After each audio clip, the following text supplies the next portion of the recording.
bi nga xamante ne nemmeeku nañ ko ci député yi faree ci pouvoir bi nga xamante ne lim gi daanaka bari na loolu.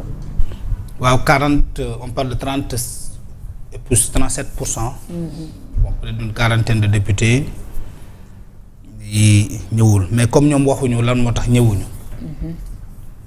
te man député yi ñëwul yàlla def na ne awma kenn ku ma ci xam. awma sens tamit poser ci kenn question pour laaj ko pourquoi ñëwoo. Je me refuserai d'interpréter d'une manière imprudente leur absence. Mais il y a des signaux qui ont été donnés nag. ay signaux signaux yooyu gars yi nee nañ gars yi dañoo daw de dem nañ ci kiiraay de. signaux yooyu. signaux ngay bañ a tudd. président gars yi nee nañ dañoo daw de.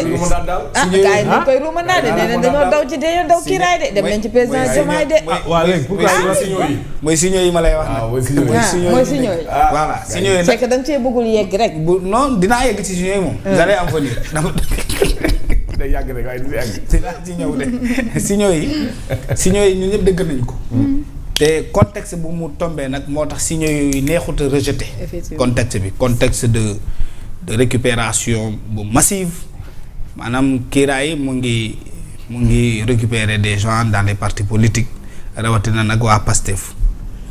L'erreur qu'il ne faudrait pas faire. C'est de penser que Diomaye n'a aucune mainmise, aucune relation avec l'Assemblée nationale actuelle. Surtout rawatina nag ak député wu Pastef njuumte lay doon yaakaar ne Diomaye amul dara ci député yooyu ce serait une très grande erreur. Même Ousmane ne devrait pas commettre cette erreur là. yaakaar ne les 130 députés yi ñu am moom moo leen tey ci loxoom dafa fàtte fu mu jógee rek bu muy investir député am il n'avait aucun problème avec Diomaye bu muy investir les députés là il avait l'aval de Diomaye il avait la coordination de Diomaye. Il avait la mainmise de Diomaye, il avait l'implication de Diomaye et des alliés de Diomaye. Loolu la warul la fàtte.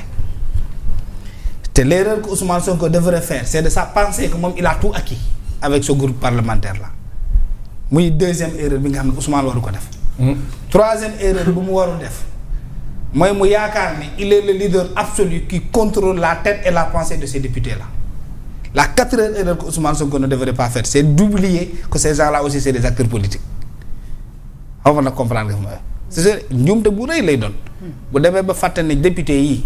du premier au dernier. ay politiciens lañu. non fàtte ne moom moo la gën a nekk ay acteur politique. waaw njuumte gu rëy lay def loolu da koy bett day am betteel boo xam ne.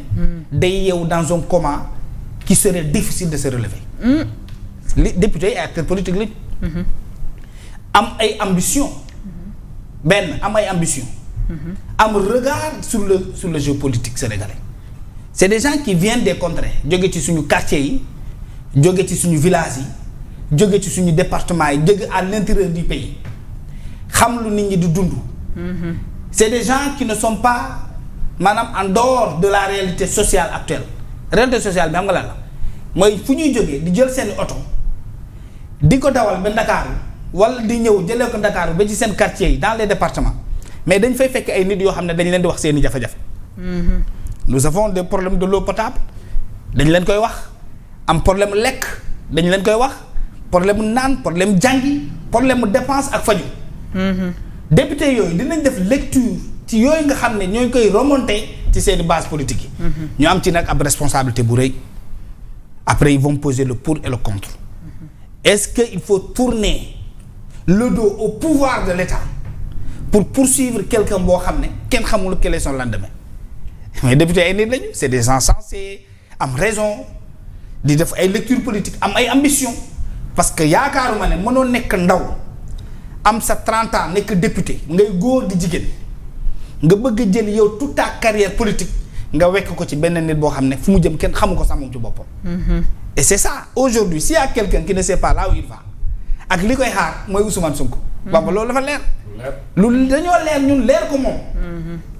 leer ñi nga xam ne ñoom ñoo ko gën a jege. parce que xam nañu loo xam ne ñoom mukk ci àddina duñ toog ci télé wax te mu ngi ak Ousmane Sonko mu ngi koy fanaanoo di ko yeewoo di ci meeting di ci sortie di ci jaay carte ñoom ñu xam ko. xam nañu li mën a nekk ci fa ma jëm ak lu mënul la ne est-ce que dinañu sacrifier seen carrière politique pour un homme qui n'a plus le contrôle de son destin politique ils ne le feront pas et c'est ces 4 erreurs là qu'Ousmane ne devrait pas faire bu leen defee rek yàqu na et Diomaye c'est un acteur politique fondamental aujourd'hui mais qui a son téléphone qui a son véhicule mën na woote mën na déplacer wu mais qui a ce que Ousmane Sonko n'a pas la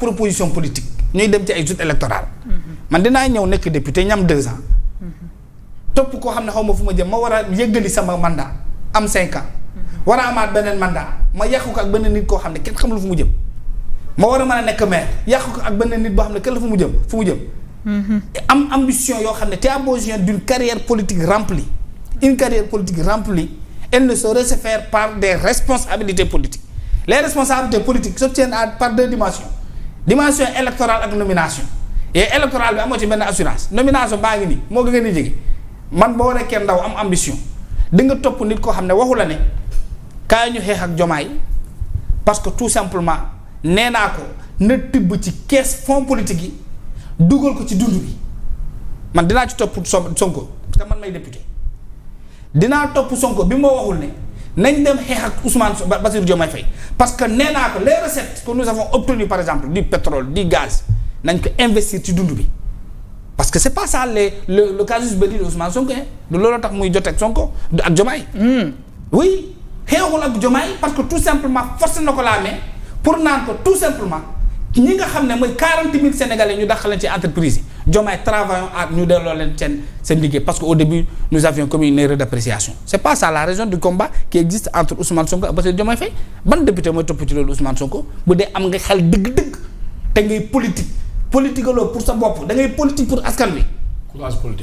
courage politique boobu noonu quel député va le faire sinon vous allez tomber avec Ousmane Sonko vous allez disparaître avec lui et ça c'est une évidence parce que ce peuple là aujourd'hui il écoute des gens qui lui parlent et ces gens qui lui parlent xam nga lan lañ koy wax qui leur parle ce peuple là qui lui parle dañ koy ne kii di tax ngeen di rey seen bopp nii moo dagg seen bourse familiale et vous imaginez ces 37 000 par 3 mois kooku mu ngi doon laal ci lu ñu wax te des personnes sourcées que personne n'a démenti nee nañ moom mu ngi doon jot 19 millions par jour. Très bien.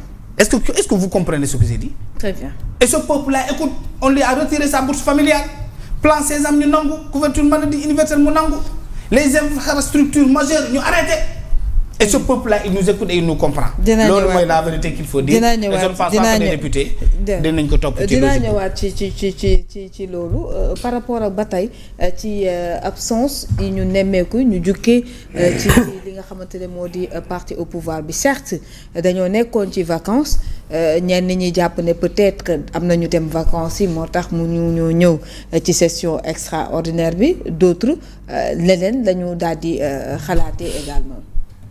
waaw Fatouma c'est parce que justement législature bii ñu am nii.